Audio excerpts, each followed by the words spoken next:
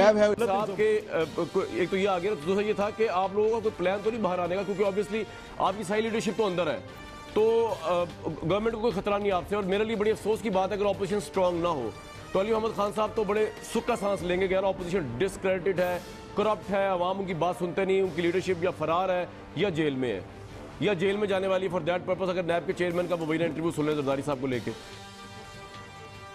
دیکھیں دو باتیں ملحوظ خاطر رکھنی چاہیے. ایک تو یہ کہ رمضان کے مہینے میں ایک قدرتی طور پہ ہمیشہ، آج نہیں ہمیشہ سے چیزیں مہنگی ہو جاتی ہیں روزمرہ، خاص طور پہ کھانے پینے کی چیزیں.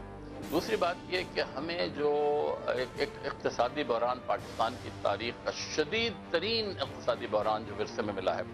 اور سب سے پہلے بات کرتے ہیں بھارتی انتخابات کے حوالے سے. بھارت میں مودی دوبارہ وزیر اعظم بن گئے، ان کی جماعت نے بھاری اکثریت حاصل کر لی. اس کے بعد پاکستان اور بھارت کے تعلقات کیا امن کی جانب دوبارہ بڑھے گی؟ اس پر بات ہو رہی رپورٹ کارڈ میں. Watch this.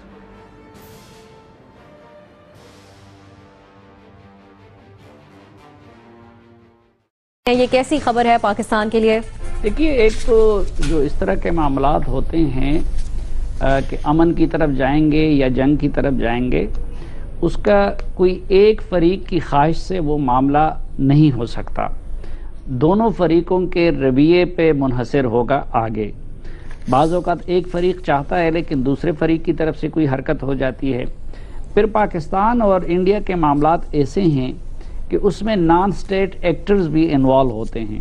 آپ دیکھیں کہ جب بھی یہ ریسنٹ پاسٹ میں دونوں ممالک کو جنگ کے قریب لائے ہیں تو وہ ہمیشہ نان سٹیٹ ایکٹرز کے کسی حرکت کی وجہ سے وہ جنگ کے قریب آئے. اور یہ بڑی بدقسمتی ہے کہ خصوصاً انڈیا نے دونوں ممالک کے تعلقات کی جو وہ چابی ہے وہ نان سٹیٹ ایکٹرز کے ہاتھ میں دے دی ہے. تو ایک اس پہ بھی منحصر ہوگا. دوسرا لیکن ہمیں اب معاملے کو صرف اس کنٹیکسٹ میں نہیں دیکھنا چاہیے. انڈیا کے بھی کچھ ریجنل خواہشات ہے اور کچھ عالمی سطح پہ ایک طاقت بننے کی بھی اس کی اپنی خواہشات ہے.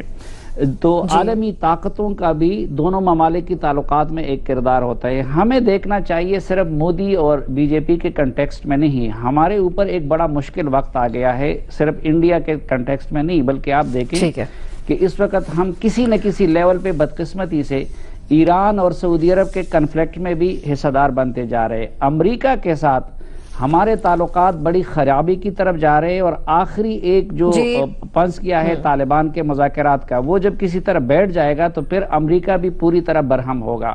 افغانستان کا معاملہ بھی ادھر خرابی کی طرف جا رہا ہے. چین کے ساتھ بھی ہمارا وہ ٹرسٹ باقی نہیں رہا. تو جو چیلنجز ریجنل اور گلوبل سطح پہ ہمارے لیے سامنے آ رہے ہیں، اس کے لیے ملک کی سطح پہ جس ہم آہنگی کی ضرورت ہے بدقسمتی سے وہ نہیں ہے، اور نہ موجودہ لیڈرشپ کے بس کی بات ہے کہ وہ ان سے نمٹ سکے. اس لیے ہمیں اس پورے کنٹیکسٹ میں اپنے گھر کی فکر کرنی چاہیے. دیکھیں بھارت میں دو بڑی جماعتیں، کانگریس اور بھارتی جنتا پارٹی. کانگریس کے جتنے ادوار گزرے ہیں، یعنی جتنی بار کانگریس اقتدار میں آئی ہے، پاکستان کے ساتھ تعلقات کوئی زیادہ اچھے نہیں رہے. تو ہسٹری کانگریس کے حوالے سے بہت اچھی نہیں، خاصی تلخ ہے. اس کے برعکس بی جے پی کے لوگ جب بھی اقتدار میں آتے ہیں پاکستان کے ساتھ تعلقات ٹھیک کرنے کی ایک آدھ سنجیدہ کوشش ضرور نظر آتی ہے. واجپئی تو بس پر بیٹھ کر پاکستان آ گئے تھے، جبکہ نریندر مودی بغیر کسی دعوت کے پاکستانی وزیر اعظم کے گھر خود چل کر پہنچ گئے تھے. نریندر مودی کی جیت کوئی غیر متوقع نہیں ہے. اس سے پہلے جو بھارتی ریاستوں میں الیکشن ہوئے تھے اس میں بی جے پی ہار گئی تھی، لیکن حالیہ الیکشن کو، یعنی ابھی جو الیکشن ہوا ہے، اس کو اگر آپ پاکستان پر حملے کے ڈرامے سے جوڑ کر دیکھیں تو بات سمجھ میں آ جائے گی کہ بی جے پی کو بھی پاکستان کے خلاف میٹیریل زیادہ سوٹ کرتا ہے. بی جے پی نے الیکشن بھی پاکستان کی مخالفت کی بنیاد پر لڑا، اور اس الیکشن میں بھی ان کے جیتنے کی ایک بنیادی وجہ ہندوتا کے علاوہ اینٹی پاکستان تھاٹ ہے. جہاں تک امن کا مسئلہ ہے تو اس میں ایک چیز بڑی واضح ہے، جب تک مسئلہ کشمیر سارٹ آؤٹ نہیں ہوتا، حل نہیں ہوتا، کشمیریوں کے حقوق نہیں ملتے، اس خطے میں امن کا تصور کرنا ہی محال ہے. نواز شریف اور مودی نے کشمیر کے مسئلے کو حل کیے بغیر اپنے تعلقات بہتر کرنے کی کوشش کی تو اس کا کوئی اچھا نتیجہ نہیں نکلا. اس لیے جب ہمارے پرائم منسٹر عمران خان نے مسئلہ کشمیر کے حل کے لیے مودی کی جیت کو لازمی قرار دیا تو اس کے پیچھے یہ بنیادی ہسٹری اور حکمت عملی تھی۔ یہاں پہ لیں گے ایک بریک، اور بریک کے بعد جب واپس آئیں گے اور بھی ہم موضوعات آپ کے ساتھ شیئر کریں گے، ہمارے ساتھ ہی۔ ویلکم بیک، آپ دیکھ رہے ہیں پروگرام اختلاف رائے، میں افتخار کاظم۔ بریک کے بعد حاضر خدمت ہے نعیم الحق، وزیر اعظم کے معاون خصوصی ہے، گفتگو کر رہے ہیں سوال میں واچ نعیم الحق۔ لیکن ہم نے یہ دیکھا ہے کہ قانون یا لا اینڈ آرڈر کے علاوہ عام آدمی کو جو سب سے زیادہ فکر ہوتی ہے وہ مہنگائی کے حوالے سے ہوتی ہے۔ آپ کیا سمجھتے ہیں، کیا وزیر اعظم عمران خان بھی پریشان ہے یہ جو مہنگائی ہے جس کا سامنا کرنا پڑا ہے عام آدمی کو؟ دیکھیں، دو باتیں ملحوظ خاطر رکھنی چاہیے۔ ایک تو یہ کہ رمضان کے مہینے میں ایک قدرتی طور پہ ہمیشہ، آج نہیں ہمیشہ سے چیزیں مہنگی ہو جاتی ہیں، روزمرہ خاص طور پہ کھانے پینے کی چیزیں۔ دوسری بات یہ کہ ہمیں جو ایک اقتصادی بحران پاکستان کی تاریخ کا شدید ترین اقتصادی بحران جو ورثے میں ملا ہے، 31 خرب روپے کے قرضے تھے، 31 خرب کے، اور خزانہ خالی تھا۔ تمام قومی ادارے جیسے یوٹیلیٹی سٹورز کے 15 ارب کے واجبات تھے، ہم چاہ رہے تھے یوٹیلیٹی سٹورز بھر دیں سستی اشیاء سے رمضان کے مہینے میں، پیسے ہی نہیں، نہ یوٹیلیٹی سٹورز کے پاس، نہ حکومت کے پاس، نہ وزارت کے پاس۔ پچھلی حکومتیں جو ہیں وہ خزانہ خالی کر کے چلی گئیں، تو ہمیں اس کے باوجود ان دشواریوں کو ہم نے سامنا کیا، اور ہم پوری کوشش کر رہے ہیں اور انشاءاللہ کرتے رہیں گے، اور آپ نتائج اور بھی دیکھیں گے کہ یہ کھانے پینے کی چیزیں اور بھی جو چیزیں ہیں ان کی قیمت میں تھوڑی بہت کمی آئے، مگر یہ کام اتنا آسان نہیں ہے۔ 40 دیکھیے، اصل مسئلہ یہ نہیں کہ خزانے میں پیسہ نہیں تھا، اصل مسئلہ یہ ہے کہ غریبوں کے لیے پیسہ نہیں۔ نواز شریف تو خام خواہ سبسڈی دے کر لوگوں کی زندگی آسان کر رہے تھے اور انہیں اوپر آنے کا موقع دے رہے تھے۔ خزانہ تو ہوتا ہی اشرافیہ کے لیے، کون سا وزیر پیدل یا سائیکل پر ہے، کس کی مراعات میں 1% بھی کمی ہوئی ہے؟ عوام کے لیے خزانے میں پیسہ نہیں ہے، لیکن وزراء اور مشیروں کی فوج رکھنے کے لیے خزانے میں بہت پیسہ ہے۔ تو جھوٹ کی بھی کوئی حد ہوتی ہے۔ نواز شریف نے جب حکومت چھوڑی تھی تو اس وقت بھی خزانے میں 14-15 ارب ڈالر سے زائد کے ریزرو تھے۔ نواز شریف پر الزام یہ کہ ان کے دور میں امپورٹ میں اضافہ ہوا، جس کی وجہ سے بجٹ خسارہ بڑھا۔ پچھلی حکومتوں نے کل ملا کر جو قرض لیا اسے بھی دگنا کر کے پتہ نہیں کس کو دھوکہ دیا جا رہا ہے۔ دیکھیں، خزانہ میں پیسہ نہیں تھا تو کابینہ مختصر کر لیتے، اخراجات پر قابو پاتے، جو کہ اب کی رپورٹ کے مطابق پچھلے 10 مہینے میں 17% زیادہ ہو چکا ہے۔ تو نہ مہنگائی کی پرواہ ہے، نہ افراط زر کی پرواہ ہے، نہ غریبوں کی فکر ہے، نہ یہ فکر ہے کہ لوگ زندگی کس طرح گزار رہے ہیں۔ یوٹیلیٹی سٹور پر سستی اشیاء فراہم کرنے کے لیے پیسے نہیں، اور اراکین اسمبلی کو فنڈز کے نام پر دینے کے لیے کھربوں روپے ہیں۔ آگے بڑھتے آف دی ریکارڈ میں گفتگو کر رہے ہیں عثمان ڈار، اور ان کے ساتھ ہے نون لیگ کے رہنما میاں جویل لطیف۔ دیکھتے ہیں کون سے اہم موضوع پہ گفتگو ہو رہی ہے۔ یہ جو آپ بات کریں مناسب یہ بھی نہیں ہے۔ آپ کیا کہہ رہے ہیں کہ کیونکہ ہم نے 8ویں دھماکہ کیا ہم اندر ہیں؟ آپ اندر اس وجہ سے نہیں ہے کہ آپ نے 8ویں دھماکہ کیا تھا، آپ اندر اس وجہ سے آپ کے پاس منی ٹریل نہیں تھی، معاشی دھماکہ کیا تھا۔ نا تم میں اس سے عجیب بات کریں سر، آپ یہ عجیب کمپیریزن کرتے ہیں۔ مجھے یہ بتائیں کہ 450 بندوں میں سے کرپٹ میں آپ کو نظر آیا ہوں؟ مجھے تو پھر آپ دوسری بات یہ ہے کہ آپ کہہ دینا کہ یا 400 پھڑو یا منو جان کے دوسری بات یہ کہہ رہے ہو۔ موقع چاہیے آپ مجھے کاشف میاں صاحب میں عرض کرنا چاہتا ہوں کچھ۔ میاں صاحب آپ کا رونا تب جائز ہے جب میاں صاحب پکڑے گئے تھے تو اس کے بعد کاشف کو 1 سال ملا ان کی حکومت کو، پورا 1 سال سے یہ حکومت میں، تب انہوں نے کیوں نہیں پکڑا 450 لوگوں کو؟ میاں صاحب آپ 1 سال تک حکومت میں تھے تو آپ نے کیوں نہیں پکڑا ان 450 لوگوں کو؟ میں نے یہ بحث کرنی نہیں ہے، میں نے یہ بحث کرنی نہیں ہے سر۔ میں آتا ہوں آپ کے پاس۔ میاں صاحب ایک سیکنڈ میں فات صاحب کو لے ہونا، فات صاحب کو بھی سن لوں، بھٹی صاحب میاں صاحب کو جواب دینا ضروری ہے۔ جو چورن یہ قوم کے آگے بیچ رہے ہیں، میاں صاحب آپ سن لیں مجھے ذرا 1 منٹ پلیز۔ 93 میں جب ہماری بڑا چورن بک گیا آپ کا، 4 منٹ پیچھے سن لیں میاں صاحب۔ مجھے یہ بتائیں 12 اکتوبر 99 کو جب ہماری حکومت ختم کی گئی اس وقت پاناما تھا۔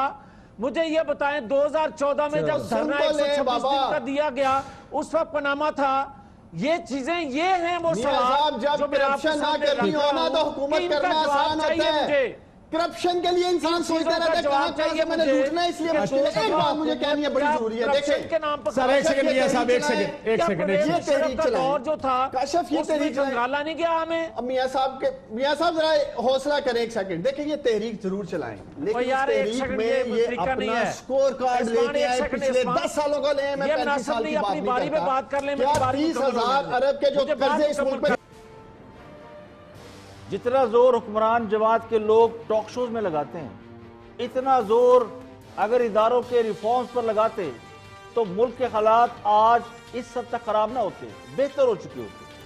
جن لوگوں کو اپوزیشن کرنے کا شوق ہے انہیں حکومت مل گئی ہے, لیکن شوق اب بھی اپوزیشن والے نظر آتے ہیں, اور حد تو یہ کہ غلط اعداد و شمار بتاتے ہوئے بھی ذرا نہیں گھبراتے. اپوزیشن نے ابھی تحریک نہیں چلائی, صرف تحریک چلانے کی بات کی ہے, تو ابھی سے یہ حال ہے کہ منہ سے جھاگ نکل رہی ہے. اپوزیشن نے حکومت کے خلاف تحریک چلانے کا صرف اعلان کیا, جس سے حکمران جماعت کو پھر سے یہ موقع مل گیا ہے کہ وہ پچھلوں کے رونے روئے, موجودہ کارکردگی پر بات ہی نہ ہو, اور شاید حکومت اسی ارادے پر عمل پیرا ہے کہ اپوزیشن کے ساتھ معاذرائی اور تو میں کر کے وقت گزارا جائے. اور کالم نگار, سیریل جرنلسٹ اور اینکر پرسن جاوید چودھری گفتگو کر رہے ہیں حامد میر سے.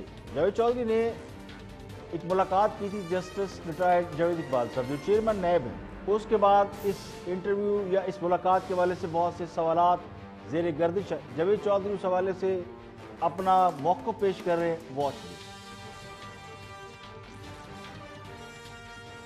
اگر وہ انٹرویو کی بات کر رہے ہیں تو انٹرویو تو واقعی کوئی نہیں ہوا, کیونکہ اور پورے 2 کالمز ہیں, اس کے اندر میں نے کسی جگہ ایک بار بھی نہیں لکھا کہ کوئی انٹرویو تھا. یہ ملاقات, اس کا ٹائٹل ہی یہ ہے کہ چیئرمین نیب کے ساتھ ایک ملاقات, اور اس کے بعد یہ بیسیکلی انٹرویو کیسے بن گیا. اور یہ ملاقات نیب ہیڈ کوارٹر میں ہوئی. نیب ہیڈ کوارٹر میں, اور نیب ہیڈ کوارٹر میں آپ زور زبردستی نہیں گھس سکتے. سر انہوں نے خود بلوایا, انہوں نے پہلے ٹائم طے کیا. اس سے پہلے بھی 2 بار ملاقات طے ہوئی تھی, لیکن یہ پچھلے چند ماہ پہلے کی بات ہے, لیکن وہ ملاقات ڈکلائن ہو جاتی تھی.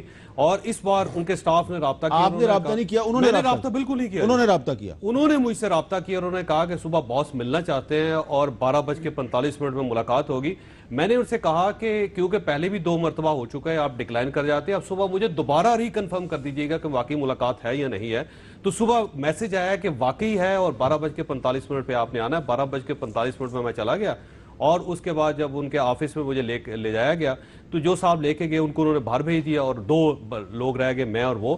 البتہ جب میں واپس جا رہا تھا تو ان کے سیکورٹی چیف بھی مجھے نیچے تک چھوڑنے کے لیے آئے تھے, اور ملاقات ہوئی, اس میں کوئی شک نہیں. اور یہ ملاقات ظاہر ہے کوئی پہلی مرتبہ میری زندگی میں کسی ڈگنیٹری کے ساتھ تو نہیں ہوئی, ہم ہر لوگوں سے ملتے رہتے ہیں. خود انہوں نے گفتگو شروع کی, اس میں بے شمار انہوں نے چیزیں بتائیں, اور جہاں پہ انہوں نے کہا کہ یہ نہیں بیان کرنے, انہوں نے کہا کہ آف دا ریکارڈ ہے.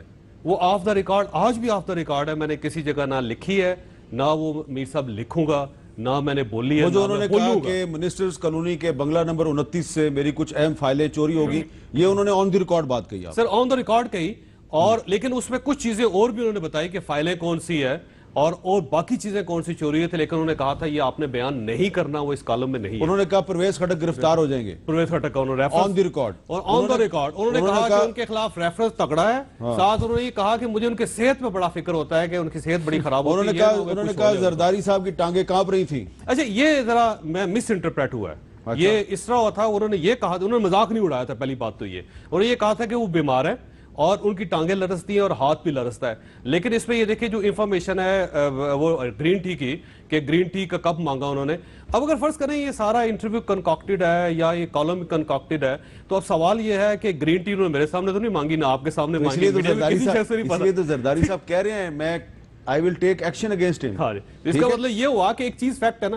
میں آج بھی کہتا ہوں کہ اس میں جو فیکٹس ہیں, اگر وہ نیب چیلنج کرنا چاہے تو میں ہر فیکٹ. اچھا تو یہ بھی انہوں نے.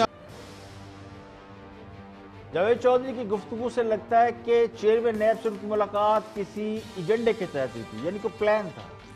اور چونکہ اس وقت اپوزیشن کو گرل کرنے کا کام نیب کے سپرد ہے, تو نیب کی اپنی ساکھ پر بہت سے سوالیہ نشان لگے ہیں. تو ہو سکتا ہے اس ساکھ کو بچانے کی کوشش کی گئی. جسٹس ریٹائرڈ جاوید اقبال اور جاوید چودھری کی ملاقات کے بعد دونوں جاوید اپنی اپنی صفائیاں دیتے پھر رہے ہیں. ہمارے دوست مطیع اللہ جان نے اس حوالے سے ایک کالم لکھا، تو وہ یہ کہتے ہیں کہ جب کالم نویس خبریں بریک کرنا شروع کر دے تو یہ سمجھ لے کہ ایجنڈا ہے، کیونکہ خبریں بریک کرنا رپورٹرز کا کام ہے اور رپورٹر فریقین کا موقف لے کر خبروں کے صفحات پر چھاپتا ہے، ایڈیٹوریل صفحے پر کسی کے ایجنڈے کو اپنی رائے اور تجزیے کی جگہ بطور کمی گاہ کرائے پر نہیں دیتا۔ مطیع اللہ جان یہ بھی کہتے ہیں کہ جو سیاستدان اور افسران ایک نمبر نہیں ہوتے ان کا یہ پرانا حربہ ہے اور وہ مخصوص خبریں اور یک طرفہ معلومات اپنے کالم نویس کو دیتے ہیں جس کا کاروبار ہی تعلقات عامہ ہو، یعنی ایسا کالم نویس جو پبلک ریلیشن کا ماسٹر ہو، ان کو یہ انفارمیشن دی جاتی ہے جو سوال نہ کر سکے، جس کی تحقیق سے زیادہ تشہیر کی صلاحیت ہو۔ اس طرح کے طے شدہ انٹرویوز کا بنیادی مقصد کسی طے شدہ منصوبے کے لیے رائے عامہ ہموار کرنا اور ادارے یا افسر کی گرتی ہوئی ساکھ کو سہارا دینا ہوتا ہے۔ تو مطیع اللہ نے اور بہت کچھ لکھا ہے، لیکن میں اس میں سے کچھ تجزیاتی نکات کا ذکر اس لیے کر رہا ہوں کہ پس منظر کو سمجھا جا سکے۔ ویسے بھی اس انٹرویو اور اس کے بعد آنے والے مبینہ سکینڈل نے یہ بات واضح کر دی ہے کہ بہت کچھ جو ہے وہ کارپٹ کے نیچے چل رہا ہے، جو شاید آنے والے دنوں میں ایک بہت دھماکے کی صورت میں سامنے آ سکے۔ یہاں پہ لیں گے ایک بریک، اور بریک کا بجا واپس آئیں گے اور بھی ہم موضوعات آپ سے شیئر کریں گے ہمارے ساتھ ہی۔ ویلکم بیک، آپ دیکھ رہے ہیں پروگرام اختلاف رائے اور میں افتخار کاظمی۔ بریک کے بعد حاضر خدمت ہے، آگے بڑھتے ہیں۔ اور سابق وزیر اعظم شاہد خاقان عباسی نے ایک انٹرویو دیا، جاوید چوہدری صاحب کو ہی دیا کل تک میں، اور کچھ اہم باتیں کی انہوں نے۔ Watch this. خیال یہ ہے کہ گورنمنٹ فارغ ہو جائے گی تو گورنمنٹ کو پریشر سے گرائیں گے، ان کے اتحادی توڑ دیں گے آپ، اور اگر ان کی عددی برتری رہتی ہے اندر تو آپ کچھ بھی احتجاج کر لیں، گورنمنٹ ان کی رہے گی، نہیں جائے گی۔ حکومتیں چلتی ہیں اخلاقی برتری سے، اخلاقی برتری حکومت کھو چکی ہے، تو اب وہ جو کہتے ہیں ایک جنازہ ہے پڑا ہوا ہے، ماتم کرتے رہیں جتنا دیر بھی آپ کر سکتے ہیں، لیکن بہتری اس میں ہے کہ ملک الیکشن کی طرف جائے اور پاکستان کے عوام کو ایک موقع دیں۔ اور آپ کا مطالبہ یہ ہوگا کہ گورنمنٹ اگر چلی جاتی ہے یا آپ گورنمنٹ کو بھگا دیتے ہیں، اس کو فارغ کر دیتے ہیں، تو ایک نیا الیکشن ہونا چاہیے؟ جی، حال الیکشن ہی ہے۔ تمام جب بھی سیاسی جمود ہو، ملک کے اندر افراتفری ہو، بے چینی ہو، عوام میں مشکلات کا شکار ہوں، تو اس کا حال الیکشن ہوتا ہے۔ اور چونکہ ہمارا پچھلا الیکشن متنازع رہا ہے، آج تک متنازع ہے، تو اس کا بہتر اور بہترین حل یہی ہے۔ یہ میری ذاتی رائے ہے، میں اپنی جماعت کی نمائندگی آپ کے پروگرام میں نہیں کر رہا، کہ ایک فری اینڈ فیئر الیکشن جس میں کوئی انگلی نہ اٹھا سکے وہ ہم ملک کو دے سکے۔ سر وہ کیسے ہوگا؟ مثلا آپ چاہیں گے کہ فوج کی نگرانی میں ہو، عدلیہ کی نگرانی میں ہو، الیکشن کمیشن کی نگرانی میں ہو، کس کی نگرانی میں ہو؟ تو آپ یہ الیکشن کمیشن کی نگرانی میں ہوتا ہے، اور بہت سے طریقے ہیں، لیکن اس کے تو ممبرز ہی پورے نہیں ہیں سر، وہ پورے نہیں کر سکتے۔ ممبر پورے ہو جائیں گے، ممبر سے بات نہیں ہے، اگر آپ کی نیت درست ہو اور مقصد ایک غیر متنازع الیکشن کا ہو۔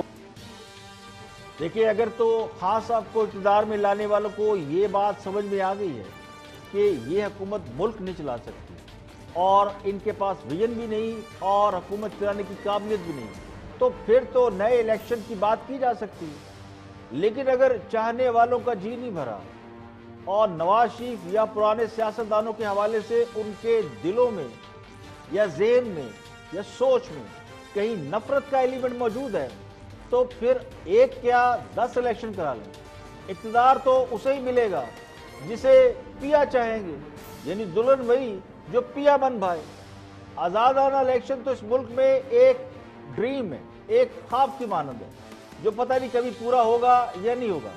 تو اصل مسئلہ یہ ہے کہ جب تک حکمران جماعت کو اقتدار میں لانے والوں کو یہ احساس نہیں ہوگا کہ ان کی چوائس ٹھیک نہیں اور ان کا یہ تجربہ ناکام ہو گیا، اور جب تک انہیں یہ سمجھ نہیں آئے گی کہ سیاسی عمل کو ٹرانسپیرنٹ رکھے بغیر پائیدار جمہوریت نہیں آ سکتی، اس وقت تک کچھ نہیں ہو سکتا۔ تو ہو سکتا ہے اپوزیشن کا دباؤ حکومت کو گرانے میں کامیاب ہو جائے تو کپتان کی جگہ کوئی اور آ جائے، کسی اور کو کپتانی مل جائے، لیکن اگر اسے بھی حکومت کرنے کا تجربہ نہ ہوا اور اسے بھی سیکھنے کا ٹائم دیا گیا تو پھر کیا کریں گے؟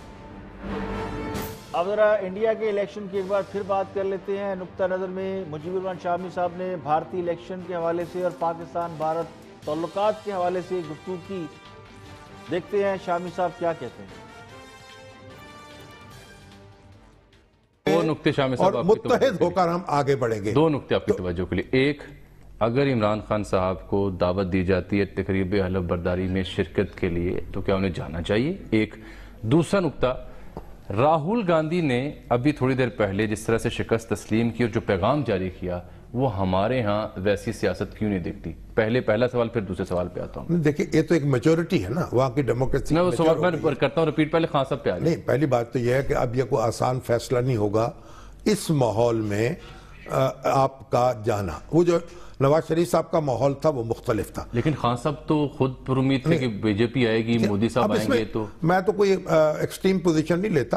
اگر کوئی راستہ بات چیت کا نکل رہا بھی، سشما سوراج نے بھی تو مٹھائی پیش کر دی ہے نا شاہ محمود قریشی کو، میٹھا لے کے آئی ہوں تاکہ آپ کی کڑتن کچھ کم ہو جائے. اور اسی طریقے سے پھر آپ نے کہا مودی صاحب جو ہیں وہ نواز شریف صاحب سے ملنے کے لیے یہاں بھی پہنچ گئے تھے اچانک. ایک بڑا انیشیٹو تھا جو ہماری انٹرنل پالیٹکس کی نظر ہو گیا. تو اس لیے ہمیں کوئی راستہ بھی ہو، میرا خیال راستے بند کرنا جو ہے وہ کوئی اچھی بات نہیں ہے. جہاں سے راستہ کھولے اگر وہ دعوت اسے کھولنا چاہیے. اگر وہ دعوت دیتے ہیں تو اس کا مطلب ہے انیشیٹو تو آ جائے گا انڈیا کی جانب سے، یعنی وہ ایک سٹیپ آگے بڑھا رہے ہیں. دیکھتے ہیں ابھی جانا چاہیے اتنا ابھی انڈیا کی طرف سے ایسا کوئی پیغام نہیں آیا، اتنے جذباتی ہونے کی ضرورت دوسرا نہیں ہے. جو راہل گاندھی کا جس طرح سے انہوں نے شکست تسلیم کرتے ہوئے یہ کہا کہ اپنے نظریے کے ساتھ متحد رہیں، پریشان ہونے کی ضرورت نہیں، اور ابھی اس وقت اپوزیشن کرنے کا وقت نہیں بلکہ مبارکباد دینے کا وقت ہے. یہ روش جو ہے، دیکھیں نا پاکستان کا جو الیکشن ہوتا ہے دھاندلی کے الزامات لگتے ہیں، طرح طرح کی مداخلتیں ہوتی ہیں، حکومتیں ٹوٹتی ہیں، بنتی ہیں، بگڑتی ہیں.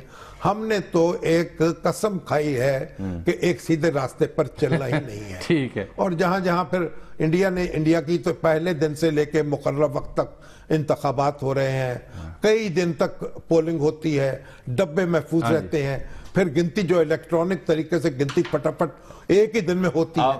پاکستان میں اگر ایک گھنٹے کے لیے بھی کہیں کاؤنٹنگ میں تاخیر ہو جائے تو دھاندلی کا شور مچ جائے گا، ایک ہنگامہ. دیکھیں خان صاحب کو چاہیے کہ اگر نریندر مودی ان کو تقریب خلف برداری میں بلاتے ہیں تو مت جائیں. یہ حب الوطنی کا تقاضا ہے. جس ملک نے آپ پر جارحیت کی ہو، آپ پر اٹیک کیا ہو، آپ کی خود مختاری کو چیلنج کیا ہو، اس ملک کے ساتھ اس وقت تک تعلقات ٹھیک نہیں ہو سکتے جب تک وہ آپ سے معافی نہ مانگے. تو اٹیک بھارت نے پاکستان پر کیا تو معافی بھی ڈیو ہے مودی کے اوپر. اس بات کی امید تو کم ہے کہ بھارتی وزیر اعظم پاکستان کے وزیر اعظم کو اپنی تقریب حلف برداری کی تقریب میں بلائیں. ہاں صاحب مودی کے حوالے سے کہہ چکے ہیں کہ بڑے بڑے عہدوں پر چھوٹے چھوٹے لوگ براجمان ہیں. یہ بات انہوں نے مودی کے حوالے سے کی تھی. پھر بھارت نے پاکستان پر اٹیک کر دیا. اس لحاظ سے چارج شیٹ کافی بڑی ہے. اگر تو مودی ایکسکیوز کرتے ہیں، معذرت کرتے ہیں، پاکستان پر حملے کے حوالے سے کوئی ایسا جیسچر دیتے ہیں تو پھر خان صاحب کے بھارت جانے پر کوئی اعتراض نہیں ہے. انہیں بھی نہیں جنہیں نواز شریف کے جانے پہ اعتراض تھا. اور مودی کا دل اگر بڑا ہوا تو معذرت کر کے دعوت دیں گے، اور خان صاحب کو اگر اللہ نے سمجھ دی تو معذرت کیے بغیر دوستی کے لیے مچلیں گے نہیں.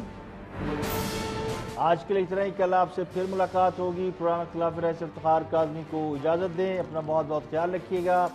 اپنے فیڈ بیک سے ہمیں نوازتے رہیے گا. نیچے سوشل میڈیا پر ہمارے ایڈریس چل رہے ہیں، فیس بک، یوٹیوب، ٹویٹر اور انسٹاگرام پر آپ ہمیں اپنا فیڈ بیک دے سکتے ہیں، پروگرام کے حوالے سے بھی اور تجاویز سے بھی آگاہ کر سکتے ہیں. کل تک کے لیے اجازت دیجیے. اپنا بہت بہت خیال رکھیے.